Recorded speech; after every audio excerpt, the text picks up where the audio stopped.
जय हिंद फ्रेंड्स। तो शुरू करते हैं आज का सेशन। ठीक है, पहला सवाल है, हिंदू शब्द का प्रथम बार प्रयोग किसने किया था? ठीक है, तो देखिए, हिंदू शब्द का प्रथम बार प्रयोग किसने किया था? अरबों ने। अरबी लोग स के स्थान पर ह शब्द का इस्तेमाल करते थे, इसलिए सिंधु को उन्होंने हिंदू कहा। ठीक है, किताब अल हिंद किसकी किताब है? अल-बरूनी की। इसी किताब में भारतीयों के लिए हिंदू शब्द का इस्तेमाल किया गया था। ठीक है, इसी तरह अल-बरूनी की एक और किताब है तहक़ीक़-ए-हिंद, जो किस भाषा में है? अरबी भाषा में। इसमें गुप्तकालीन समाज के बारे में बताया गया है। ठीक है, तो हमारा जवाब क्या हो जाएगा? अरबों ने। ठीक है, चलिए नेक्स्ट सवाल, दुधवा नेशनल पार्क किस ज़िले में है? तो देखिए, दुधवा नेशनल पार्क कहाँ है? उत्तर प्रदेश के लखीमपुर ज़िले में। और इस जंगल का जो उत्तरी किनारा है और नेपाल से अंतर्राष्ट्रीय सीमा बनाता है। ठीक है, और इसके दक्षिण में कौन सी नदी बहती है? सुहेली नदी, ध्यान रखिएगा। ठीक है, दुधवा नेशनल पार्क में बाघ, सांबर, नीलगाय, तेंदुआ, हिरन मिलते हैं। ठीक है, तो हमारा सही जवाब हो जाएगा लखीमपुर, उत्तर प्रदेश। ठीक है, चलिए नेक्स्ट सवाल, दक्षिण भारत की सबसे प्राचीन भाषा कौन सी है? ठीक है, तो देखिए, दक्षिण भारत की सबसे प्राचीन भाषा कौन सी है? तमिल भाषा है। ठीक है, यह द्रविड़ भाषा परिवार की सबसे प्राचीन भाषा मानी जाती है और यह कितने वर्ष पुराना है? 3000 वर्ष पुराना है। ठीक है, तीसरी शताब्दी ईसा पूर्व के आसपास के शिलालेख इसी भाषा में प्राप्त हुए थे। ठीक है, ये भी ध्यान रखिएगा। तो हमारा सही जवाब हो जाएगा तमिल भाषा। ठीक है, चलिए नेक्स्ट सवाल, किस शासक को वर्ण व्यवस्था का रक्षक कहा जाता है? तो देखिए, गौतमी पुत्र सतकर्णी को वर्ण व्यवस्था का रक्षक कहा गया है। ठीक है, सतकर्णी किस वंश का था?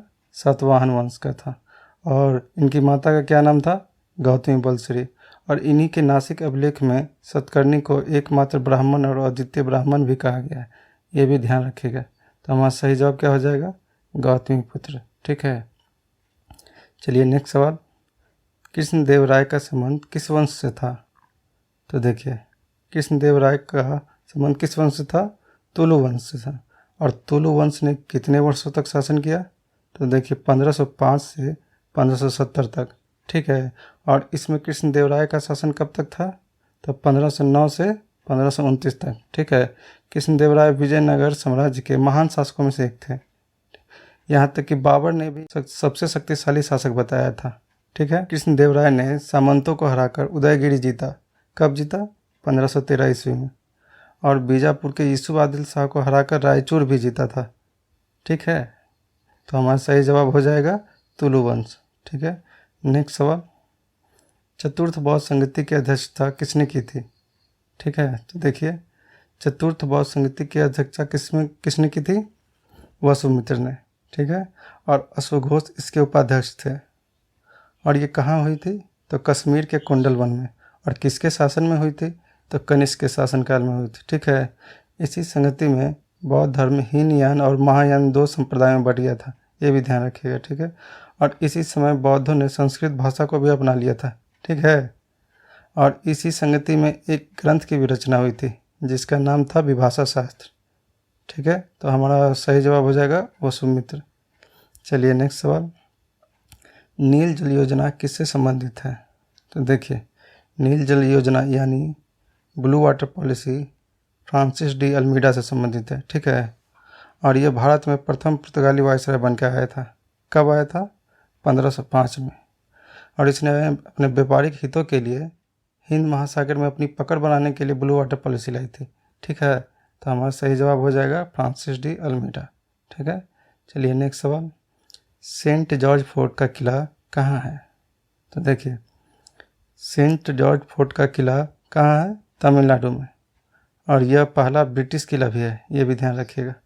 और इसे चेन्नई यानी पुराने मद्रास में बनाया गया था। ठीक है, अभी इस किले में राज्य सरकार के औपचारिक भवन बना दिया गया है, जहाँ पे तमिलनाडु विधानसभा और अन्य आधिकारिक विभाग मौजूद हैं। ठीक है, और यह किला राज्य के 163 अधिसूचित क्षेत्रों में से भी एक है। ठीक है, तो हमारा सही जवाब हो जाएगा तमिलनाडु। चलिए नेक्स्ट सवाल, मन्नार की खाड़ी किस राज्य में है? ठीक है, तो देखिए, मन्नार की खाड़ी कहाँ है? तमिलनाडु के रामेश्वरम में। ठीक है, यह खाड़ी भारत के दक्षिण पूर्व और श्रीलंका के पश्चिमी तट के बीच में है। ठीक है, ये ध्यान रखिएगा। ये एक उथले पानी की खाड़ी है। ये भारत के रामेश्वरम द्वीप से लेकर श्रीलंका के मन्नार द्वीप तक है। यहाँ यहीं पे पाक की खाड़ी भी है, ठीक है। आराम सेतु पुल भी यहीं है। और इस खाड़ी की में दो नदियाँ भी गिरती हैं, जो है तमीरबरनी नदी और दूसरी श्रीलंका की है अरूबी नदी। तो हमारा सही जवाब हो जाएगा क्या? तमिलनाडु, ठीक है। चलिए नेक्स्ट सवाल, दीवाने खास किसने बनवाया था? ठीक है, तो देखिए दीवाने खास किसने बनवाया था?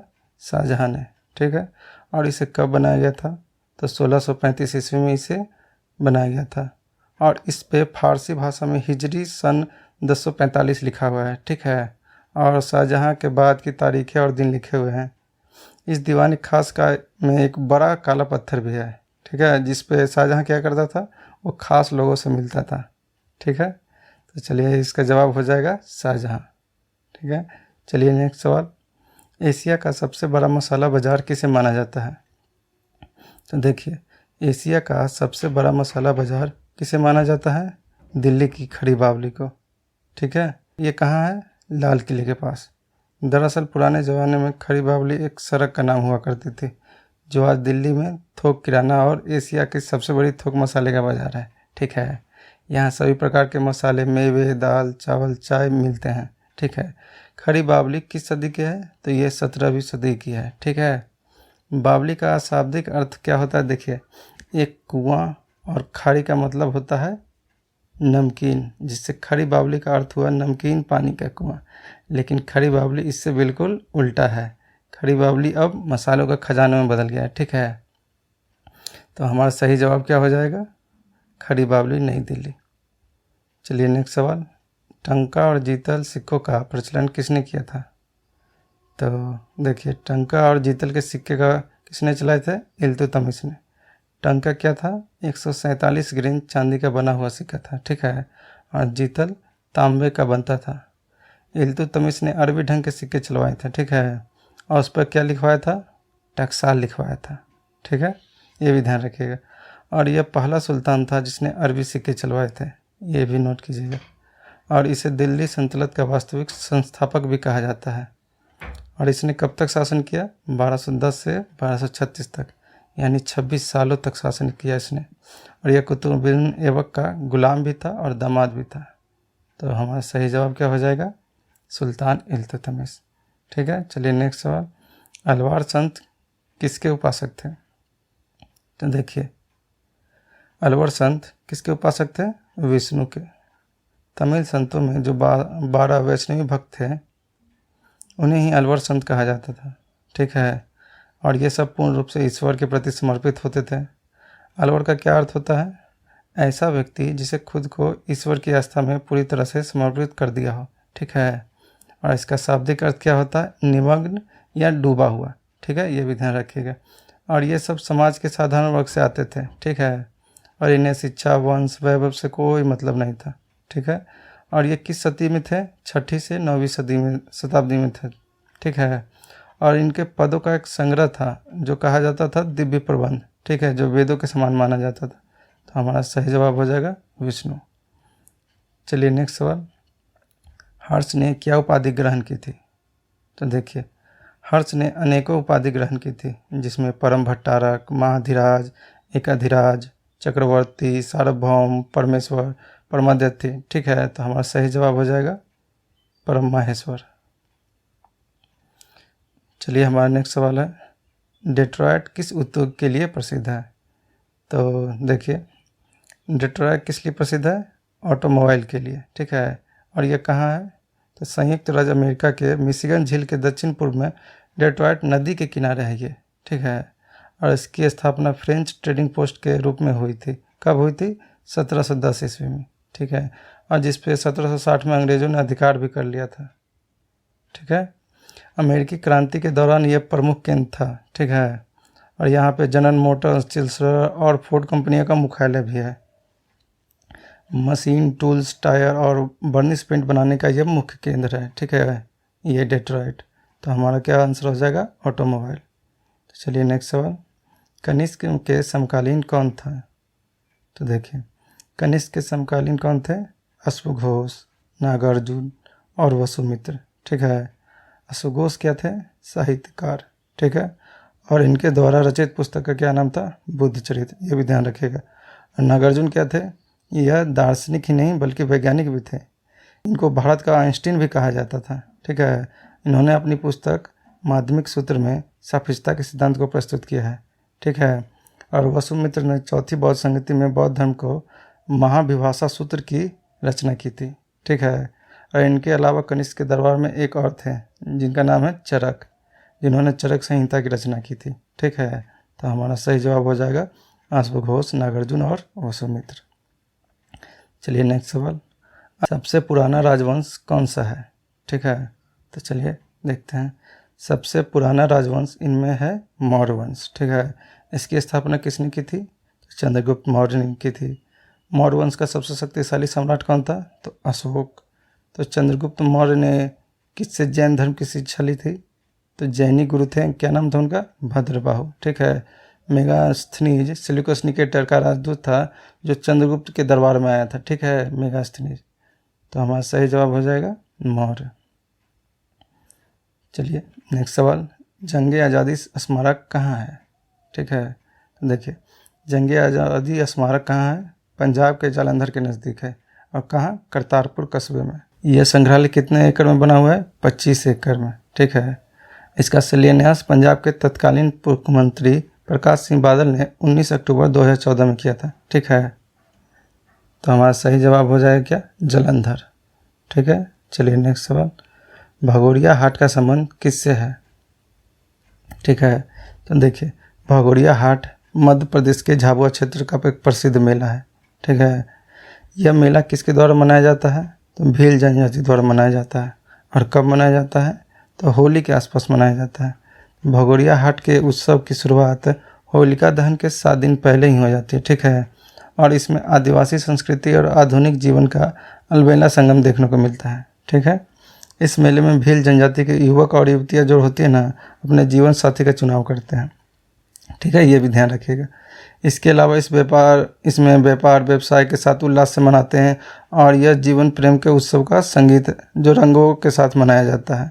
ठीक है। इस समय मध्य प्रदेश के आदिवासी इलाकों में कई मेले और लगते हैं और हजारों की संख्या में युवक युवतियाँ सज सवर कर पारंपरिक वस्त्रों में इस मेले में आते हैं। ठीक है। तो हमारा सही जवाब हो जाएगा झाबुआ। चलिए नेक्स्ट, कर्नल वायली की हत्या किसे मृत्युदंड दिया गया था? कर्नल वायली की हत्या में किसे मृत्युदंड दिया गया था? तो देखिए, कर्नल वायली की हत्या के आरोप में किसे मृत्युदंड दिया गया था? तो मदन लाल ढींगरा को। ठीक है। हुआ ये था कि कर्नल वायली जो लंदन में रहता था, वह वहाँ भारतीय छात्रों की जासूसी करता था। 20वीं सदी के प्रथम दशक में भारतीय क्रांतिकारियों का जो केंद्र था लंदन था। ठीक है। जहाँ छात्रों को रहने के लिए ईस्ट इंडिया हाउस की स्थापना किसने की थी? श्यामजी कृष्ण वर्मा ने की थी। और जिसके सदस्य मदन लाल भी थे। ठीक है। और वे अभिनव भारत के भी सदस्य थे। ठीक है। तो मदन लाल ने ही कर्नल वायली को गोली मार दी थी। कब मारी थी? 1 जुलाई 1909 को। और उसके कुछ समय बाद ही उसकी मृत्यु हो गई थी। यह ब्रिटेन में किसी भारतीय द्वारा पहली घटना थी। ठीक है। और मदन लाल को कब फांसी दे दी गई? तो 17 अगस्त 1909 को। और उनकी इच्छा के विपरीत अंग्रेजों ने उन्हें दफनाया था। ठीक है। ये भी ध्यान रखिएगा। तो हमारा सही जवाब हो जाएगा मदन लाल ढींगरा। चलिए नेक्स्ट सवाल, अजोब सागर किससे जुड़ा हुआ है? ठीक है। तो देखिए, अजोब सागर किससे जुड़ा हुआ है? काला सागर से। और ये काला सागर कहाँ है? रूस और यूक्रेन के बीच में है। ठीक है। अजोब सागर किसका भाग है? तो अटलांटिक महासागर का। ठीक है। डॉन नदी भी अपना मुहाना यहीं बनाती है अजोब सागर के पास। ठीक है। अजोब सागर काला सागर से एक जल संधि से भी जुड़ा हुआ है जिसका नाम है कर्च जल संधि। ठीक है। ये भी ध्यान रखिएगा। अजोब सागर दुनिया का सबसे कम गहराई वाला एक छोटा सा सागर है। ठीक है। तो हमारा सही जवाब हो जाएगा काला सागर।